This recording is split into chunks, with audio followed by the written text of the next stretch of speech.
अस्सलाम वालेकुम, I am Shanoor and today we are going to discuss कि स्वीडन में क्या हुआ, वहाँ पर जो कुरान को जलाया गया, उसकी बेहुरमती की गई, ये किसने किया और उसने क्यों किया। सेकंड नंबर पे हम डिस्कस करेंगे कि ये क्यों हुआ। क्या ये सिंपल, जैसे पहले भी एक रिवायत चली आ रही है स्वीडन में कुरान को जलाने की, तो क्या ये उतना सिंपल है या इस दफ़ा इसके पीछे कोई बहुत बड़ी जियोपॉलिटिकल गेम या कोई जियोपॉलिटिकल मोटिव पोशीदा है। और अनफॉर्चुनेटली हमारे मीडिया आउटलेट्स इस चीज़ को बिल्कुल भी कवर नहीं करते, वो सिर्फ इंफॉर्मेशन को फीड करते हैं और किसी चीज़ को क्रिटिकली एनालाइज नहीं करते।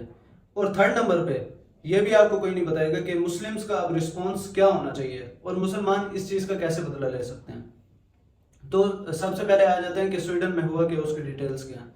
तो 28 जून को क्या होता है कि स्टॉकहोम, स्वीडन के कैपिटल की सबसे बड़ी मस्जिद के सामने एक शख्स जिसका नाम सलमान मोमी का है, इराकी सिटीजन, वो क्या करता है, वो सबसे पहले कुरान को फाड़ता है, फिर उसके बाद then he wrapped it in the bacon which is taboo in Islam. Bacon कहते हैं कि पिग के गोश्त को जो उसकी बैक और साइड से लिया जाता है, वो उसके अंदर उसको रैप करता है कुरान को, फिर उसके बाद क्या करता है, उसको जलाता है और उसके ऊपर खड़ा होकर भी उसकी बेहुरमती करता है। और इस सब प्रोटेस्ट को पुलिस गार्ड कर रही थी। अब इसमें एक नोट करने वाली चीज़ है, वो ये है कि जब मुझे पता चला कि ये इसके पीछे एक इराकी सिटीजन है and he is a immigrant या रेफ्यूजी उसको आप कह सकते हैं, और वो 5 साल पहले इराक से यहाँ पे शिफ्ट हुआ है स्वीडन में, तो मुझे कोई बात हजम नहीं हुई कि मतलब एक इराकी सिटीजन ऐसा क्यों करेगा। देन आई थॉट कि he must be from another religion और he may be a Kurdish.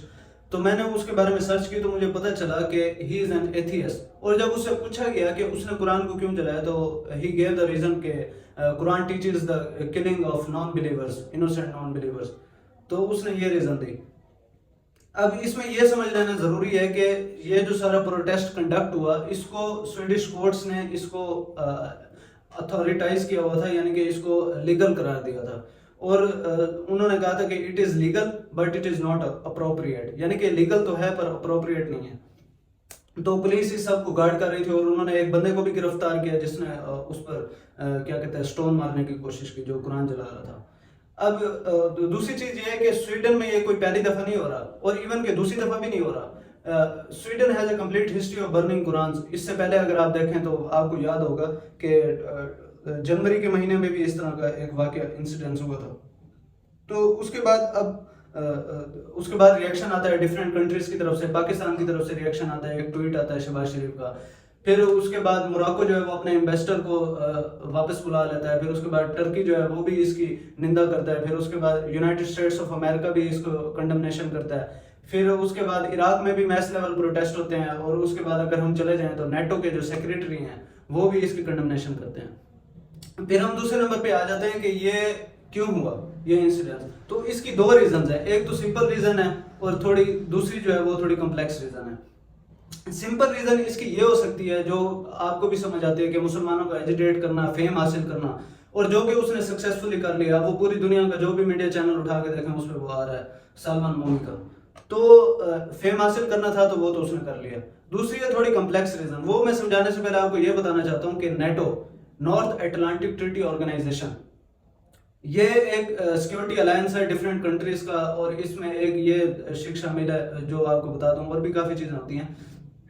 इसमें एक क्लाज है कि अगर नेटो मेंबर कंट्री में से किसी एक पे भी आप अटैक करते हैं ना, तो वो तमाम नेटो कंट्रीज पे अटैक किया जाए, समझा जाएगा और वो उसको डिफेंड करेंगी। तो नेटो को ज्वाइन करने का काफ़ी सारे रूल्स में से एक रूल ये भी है कि जो करंटली नेटो के मेंबर्स होंगे, डिफरेंट कंट्रीज जो इस टाइम तक नेटो के मेंबर बन चुके हैं, वो जब तक न्यू आने वाले कंट्री को रिकमेंड नहीं करेंगे या उनमें से कोई एक कंट्री भी ऑब्जेक्ट कर देगा कि इस कंट्री को हम नेटो का मेंबर नहीं बनाएंगे, 30 मानना चाह रहे हैं कि हम बना लेंगे, एक भी अगर कह देते हैं ना कि हम इसको रिकमेंड नहीं करते नेटो के अंदर, तो वो नेटो का मेंबर नहीं बन सकता। तो ये रूल आपको समझना जरूरी है। अब कॉम्प्लेक्स रीजन क्या है, वो ये है कि स्वीडन जो है उसके अंदर डिफरेंट स्टेट्स, मतलब स्वीडन में 3 ग्रुप्स पाए जाते हैं। एक वो है जो नेटो को ज्वाइन करना चाहते हैं, दूसरे वो है जो नेटो को ज्वाइन नहीं करना चाहते, तीसरे वो है जिनको पता नहीं है कि वेदर टू ज्वाइन नेटो और नॉट।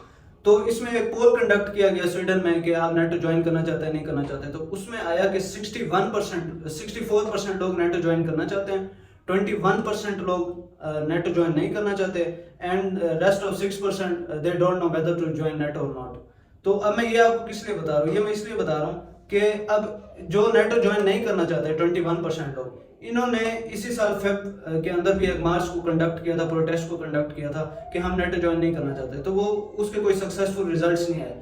اب گیس کریں کہ ان کا دوسرا پروٹیسٹ کب تھا؟ ان کا دوسرا پروٹیسٹ تھا عید الاضحیٰ کے دن 28 جون کے دن، کہ ہم نیٹو جوائن نہیں کرنا چاہتے۔ اب اس دن انہوں نے قرآن کو کیوں جلایا؟ وہ اس لیے انہوں نے جلایا کیونکہ یہ کوئی کوئنسیڈنس نہیں تھا، انہوں نے اسی دن مارچ ہوئی اور اسی دن انہوں نے قرآن کو کیوں جلایا؟ قرآن کو اس لیے جلایا کیونکہ ان کو پتا تھا کہ ہم قرآن کو جلائیں گے اور ترکی ناراض ہوگا، ترکی از اے پارٹ آف نیٹو، تو ترکی ناراض ہوگا، ترکی ان کی بڈ کو کینسل کر دے گا تاکہ نیٹو جوائن نہ کر سکیں۔ تو یہ اس کی most possible geopolitical reason ہو سکتے ہیں جو مجھے سمجھ میں آ رہی ہے۔ اب ہم تھرڈ نمبر پہ آ جاتے ہیں کہ ہمارا رسپانس کیا ہونا چاہیے مسلمس کا۔ کیا ہم صرف فیس بک پوسٹ کرنے پر ہی اکتفا کریں گے، اس سے آگے بھی ہم کچھ کر سکتے ہیں؟ تو خوشخبری یہ ہے کہ اس دفعہ ہم کوئی بہت بڑا ایکشن لے سکتے ہیں۔ تو ایک تو یہ بتا دو کہ پاکستان پہ پہلے آ جاتا ہے کہ پاکستان کیسے رسپونڈ کر سکتا ہے۔ پاکستان نے کر دیا نا رسپونڈ ٹویٹ کر کے شہباز شریف نے۔ پاکستان اور سویڈن کا اگر آپ ٹریڈ والیوم دیکھیں تو پاکستان اور سویڈن کی کوئی خاص لیول پہ ٹریڈ نہیں ہوتی۔